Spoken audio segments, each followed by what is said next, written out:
دعا کریں اللہ عالم اسلام کو ہر فتنے سے بچائے، اللہ تعالی حرمین الشریفین کو اور پاکستان کو یہود اور ہنود کے فتنوں سے محفوظ رکھے، کیونکہ اب یہودیوں کی بھی اور ہندو کی بھی ان دو شہروں پہ نظر ہے، ایک مکے مدینے پہ، ایک پاکستان۔ اس ملک میں اس لیے نظر ہے کہ مرکز اسلام ہے، مرکز ہدایت ہے، اور ان کی قیادت کو اللہ جزائے خیر دے کہ ہر سال 60-70 لاکھ مہمانوں کا استقبال کرتے ہیں۔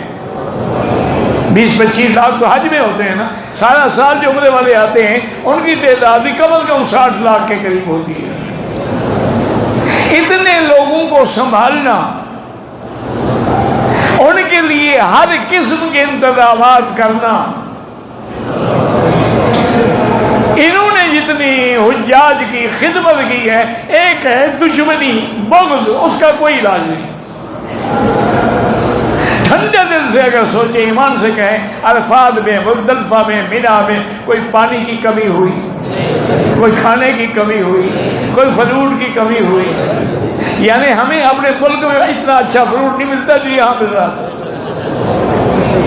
اور ہر حاجی کے بسوں میں پانی کے کلٹن اور جوس کے کلٹن پھینکے جا رہے تھے۔ تو یہ ان کی خدمات ہے حجاج کی۔ تو اب یہودیوں کے لیے یہ بات بڑی کھٹکتی ہے کہ یہ ایسا مرکزی اسلام ہے، جب تک یہ قائم ہے اسلام قائم ہے۔ اور پاکستان کا گناہ کیا ہے؟ ایٹمی طاقت، کہ مسلمانوں میں، اسلامی ملک میں کوئی طاقت ایٹمی بن جائے، اور جدید ٹیکنالوجی سے اتنے اچھے اچھے میزائل انہیں بنا لیے کہ جب چاہے وہیں سے بیٹھے بیٹھے یہودیوں کو اڑا دیں۔ ان کو پتا ہے کہ بھی اگر انہوں نے K2 پر میزائل سسٹم لگا دیا تو وہاں سے فائر کیا تو کبھی توڑ جائے گا۔ یہ دشمنی ہے، اس لیے روز ایک نئی سازش ہے۔